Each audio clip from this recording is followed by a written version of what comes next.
Hi, it's the M.L.M for the Soul channel. I do have a new topic today.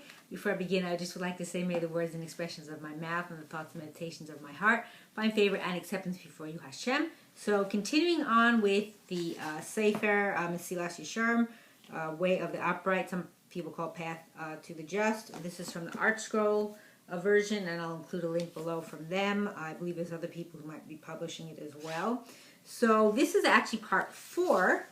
And again, I'm going to try to keep this to a not too long of a time, so I'm going to keep track of time so it doesn't go that long because there's a lot to still cover. We're still in the, or I should say I say we, but talking to the public, still in the introduction because it is quite lengthy and just trying to do it, little by little so you can get the whole idea of what he's proposing that he's doing here in the Sefer. The Ramchal, I forgot to mention, it's Rav Moshe Chaim Lutzato, also known as the Ramchal. And again, I also recommend you get it for yourself because it's good that I'm teaching it to you, kind of, but you still reading it is also very very good to do. So last time I was talking about the idea of trying to kind of reiterate a little bit of what I said here about how people who are not immersed in the peace of mind, their mind's not at ease, and they go through all these things. They do excessive, extreme measures, things like, too many confessions and a lot of tehillim, and they go overboard, kind of excessiveness of that. That's not really genuine piety. So that's important to keep in mind. And now what he's going to talk about is already identified the faulty notions that underlie the scarcity of true piety. The Ramchal now turns his attention to dispelling them. So he says, again, I'm just going to do this in English. It is in Hebrew, and then the English commentary is on the bottom. So he says, realize that the matters of genuine piety, as well as those pertaining to the fear and love of Hashem and purity of the heart, are not matters that are innate in a person. Again, it's talking about the fear and love of Hashem and purity of heart are not innate. So there's a little extra footnote here that says that purity of one's motives and intentions while serving Hashem. This is what it's talking about. And the Ramchal will discuss this at length in chapter 16. So it's the purity of what you're like, meaning you're doing it with a pure heart.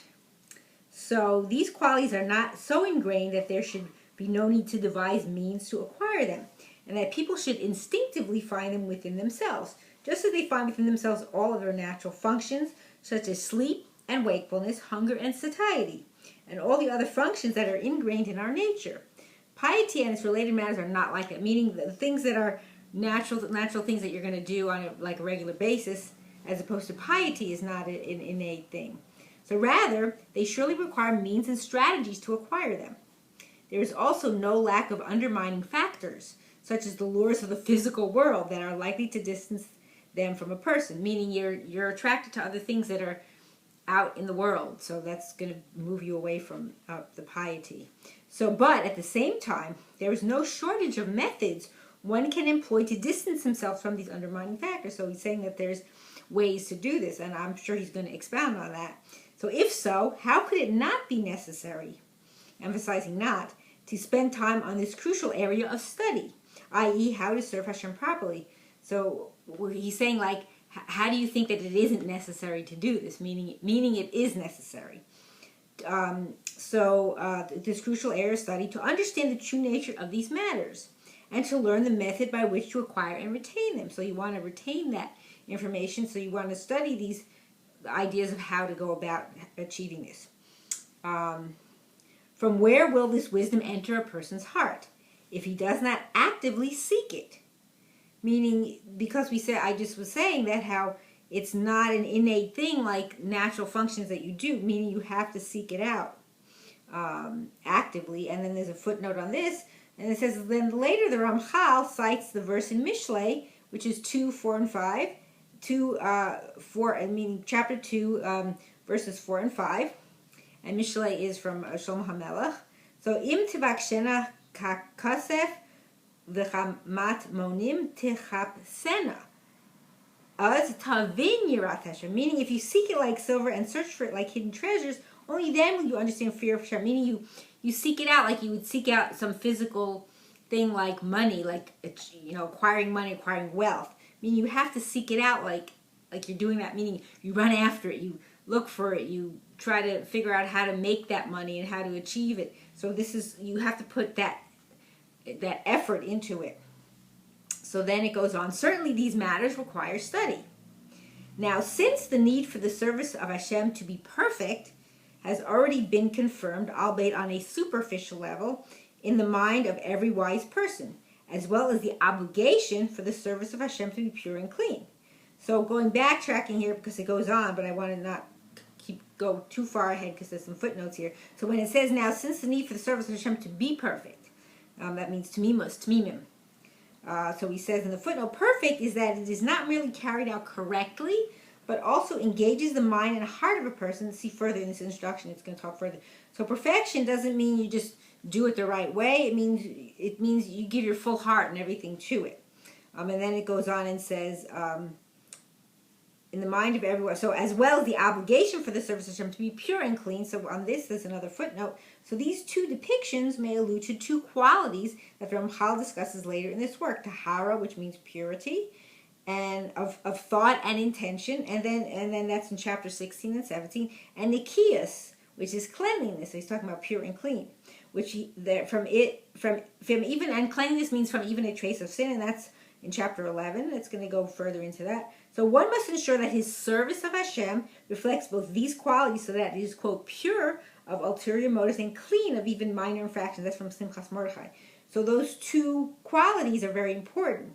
The purity of intention and the cleanliness from sin, so that you don't have anything, purity, like you don't have any ulterior motives, like you're doing it to gain something from it that's not related, or that you're clean of of sin. So he's saying that that's the obligation for the service to be pure and clean. For without these qualities, so now he's going on to say a little further why about these qualities, it certainly is not pleasing before Hashem at all, but rather repulsive and abominable to him. So if you don't have those qualities of tahara, purity of thought and intention, and nikias, clean from sin, then without those things, your piety, your quote unquote, it's not the true piety, it says it's repulsive and abominable to him. And a footnote there says, nevertheless, the Ramchal writes in chapter 16 that even service of Hashem that has not been absolutely perfected will not be completely rejected, as Hashem, quote, does not withhold the reward of any creature. Every good deed is rewarded, even if it is not performed with the purest intention. For elaboration, see chapter 16, notes 23 and 31, which we're not going to do right now, but there is another additional comment to this, but I just wanted to say on that. So what he's saying is that the Ramchal says that even though if you don't have the tamimus, the purity, the tahara and the nikias, tahara the purity and nikias the cleanliness, still Hashem is not going to reject it 100%, even though it's not proper to him. Toeva is abomination. It's abominable. It's not, but because you're doing a good deed, it's still rewarded. So even if it isn't with the best intention or the purest intention. So additional footnote, kind of asterisk here, is the Ramchal's description of an imperfect service of Hashem as abominable and repulsive to him may reflect the severe standards of the attribute of strict justice, which are midat hadin. So that's why it's repulsive, which demands utter perfection of a person with zero tolerance. So his strict judgment, that part of Hashem, doesn't accept anything unless it's absolutely perfect. Okay, and then these standards are certainly the most accurate measure of the level of perfection one should aim for in the service of Hashem, and the lofty heights one should strive to reach, meaning this is the ultimate. Ultimately, is you want to do it to perfection. But he goes on to say, however, the attribute of mercy, which is midat harachamim, with which Hashem primarily governs the world, and that's going to be more expounded in chapter 4, considers people's struggles and allows them time and space for gradual growth. Meaning, Hashem uses the midas harachamim. Oh, my sign fell down. I'm not going to pick that up now. I'm in the middle, so, well, I could, but anyway, that's a nice sign I like to have up here, and I guess my tape isn't working, so pardon the interruption. I need new tape, I guess. Okay, I like to have that sign up so people can see it. Anyway, getting back to this, so the world is governed with midas harachamim, so that Hashem allows people to grow. Meaning, if you're working on yourself, Hashem's not going to just say, okay, this is not perfect, so I won't accept it. So it goes on, and as such, Torah studied and mitzvahs performed with less than perfect devotion and meticulousness are also meaningful. And then he says, in this vein, the Ramchal in chapter 16 cites the teaching of the sages from Pesachim 50b. A person should always engage in the study of Torah and the performance of mitzvot, even though it is not for its own sake, meaning that's l'shem shamayim, for the sake of heaven. Because by doing so, he will eventually come to learn Torah and perform mitzvos for their own sake. That's from Simchas Mordechai, and also see Or Yecheskel, volume 2, page 42-43. And for further discussion, the inside on page 312. I always read who it comes from, so, give credit to who gives this information. So what we learned from here is that even if it's not perfect, although that's the ultimate, still, because you're doing it and you're performing the mitzvahs and you're working on yourself, it still has a purpose, and it's going to eventually get you to do it l'shem shamayim, even if it wasn't that way before. Let me just check the time so I don't go too much. Go a little bit longer. Yeah, we'll finish up this last bit here and stop, or I'll finish up. Anyway, so now it goes on, okay? So now we understand that part. So next it says, for Hashem, so concerning this it says, excuse me, after we read that footnote, so it says, and then it says, goes on, there's a pasuk in Divrei Hayamim 1:28-9 says, for Hashem searches all hearts and discerns every product of one's thoughts.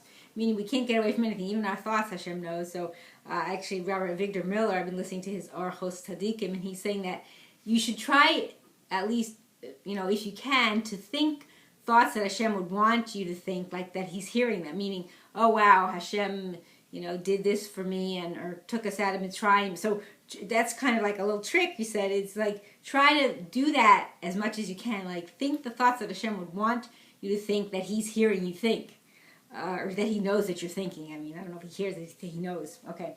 Anyway, going on, so there's a footnote here. So the verse that reads in full, from Divrei Hayamim, V'ata Shlomo b'ni da'et Elokei avicha, v'avdehu b'lei shalem, u'v'nefesh chafetza, ki chol levavot doresh Hashem, v'chol yetzer machshavot mevin im tedushenu yimatzei lach, im ta'azvenu Yaznicha la'az. So I read the whole pasuk, and that was just, he gave just a part of it, but I read it just now. So it says, and you, my son Shlomo, know the God of your father, and serve him with a complete heart and with a willing soul. For Hashem searches all hearts and discerns every product of one's thoughts. If you seek Hashem, he will let himself be found by you. But if you forsake him, he will abandon you forever. So Hashem searches the heart and discerns the thoughts, because what he desires is one's service. Even more than the actions themselves, and are that they be performed, it should say, and that they be performed, a little typo there, with, quote, with a complete heart and a willing soul. If he finds one's service devoid of these qualities, he will abandon, meaning Hashem, he is capital. And Ramchal discusses this concept more fully in chapter 16. Again, chapter 16 sounds like one that there's a lot of good stuff in there. So, BeEzrat Hashem, we'll get to that. It's going to take a while. So that's what he's saying, is that he more desires our service, or doing our voda, meaning than the actions themselves, meaning that we're doing something, we're the service that we're doing, and that it's with a complete heart and a willing soul. And then he goes on, and it is obvious that these matters are critical and that they require study, meaning we have to learn up on them, on how to achieve them. So what then will we be able to answer on the day of divine reproof? That's the day of judgment, Yom HaTochecha, it's called. If we have been remiss in this area of study, and have put aside a matter so incumbent upon us, which is in fact the primary thing that Hashem our God asks of us. What does he ask of us? So it just says, as per the verse in Devarim 10:12 that Ramchal cites below at note 26, so we'll get to that. So meaning, what does Hashem ask of us? So can it be that our intellect should labor and toil in investigations of the natural world in which we have not been obligated to engage? So he's asking the question, is that what we're supposed to be doing? Engaging in the narishkeit, I could say, like the nonsense and the things that go on in the world. So he goes on to say, in intricate analyses that will yield no fruit. So that's what he's saying. He's like, if we're toiling in this olam hazeh, meaning the material stuff, is it really going to have anything? Is it really going to matter in the end? Meaning it bears fruit, it's not going to have any validity. And then he says, and in the studies of laws that are not relevant to us, meaning they have no, again, not important. So footnote here, certainly the mitzvah of Talmud Torah includes study of all the mitzvahs of the Torah, even those that are not relevant to us. Meaning we learn, like women learn, we read in the Torah about the karbanos, and they're not valid to us. It's for a Kohen Gadol. It's even not valid to everyone. It's so, it only has a certain, people in that are qualified for that, so the demographic is barely anyone. It's so minute. So meaning we still learn about that. So, however, how can one devote all of his study to these mitzvot when there is so much of Torah that he needs to know in order to understand his basic daily obligations, not the least of them, the obligation to serve Hashem with fear, love, and purity of heart. So meaning you devote your study to mitzvahs that they don't really obligate us, because it's not our obligation to fulfill those things, but we're still studying them. So how do we do that? And not the least of which he says is the fear and the love and the purity of heart. So he goes on to say, while what we owe to our Creator as a primary obligation, we abandon to habit and leave to rote performance. Meaning, what we're supposed to be doing, and that primary obligation, we just do like, and one of them is you could say davening, tefillah, like people just read, they're just like going through the motions or just buzzing through it. So that's one of the things, I don't know if he's going to mention that, but he does have a footnote here that says, rote learning of human commands is what he's referring to. This phrase appears in Yeshaya 29:13, and then it also says Sirachi Mitzudos, where in fact the subject of the verse is Hashem's rebuke of the Jewish people for their insincere divine service, declaring that it is performed without heart and soul, but rather by rote. But I'm not going to continue on because I think I've already gone about almost 20 minutes, so I think I'm going to stop there. But one of the things is tefillah, so it's very easy to fall into that trap, and we all do it. So one thing I started doing now, and it's made a big difference, is instead of just reading it with my eyes, like when I'm davening, so for example, like here's the page, I use my finger now to go to each word as I'm saying it. So I don't go faster than my finger is on the word, so I'm actually saying it. And then a lot of times when davening, there's certain words you're supposed to emphasize. If you have a good sitter, like Archibald Sitter and some others, they have different like emphasis, like a line. There's a line like above the word, the letter, or kind of down this way below it. So that's important to know because a lot of people don't realize how they're supposed to say it.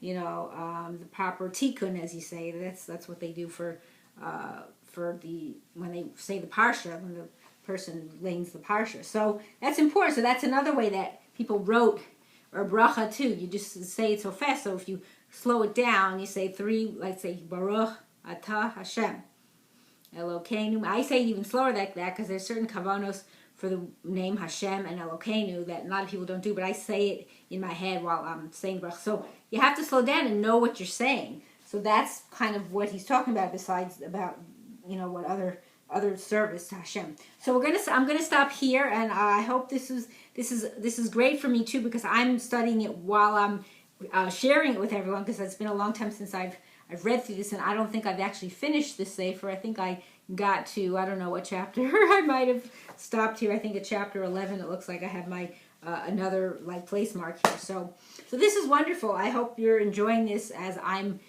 sharing it with you as well, and to continue BeEzrat Hashem for the next time. And I hope and pray that we will all merit to live and see the coming of Mashiach speedily in our days and the rebuilding of our final and everlasting Beit HaMikdash. Amen. And thanks for watching.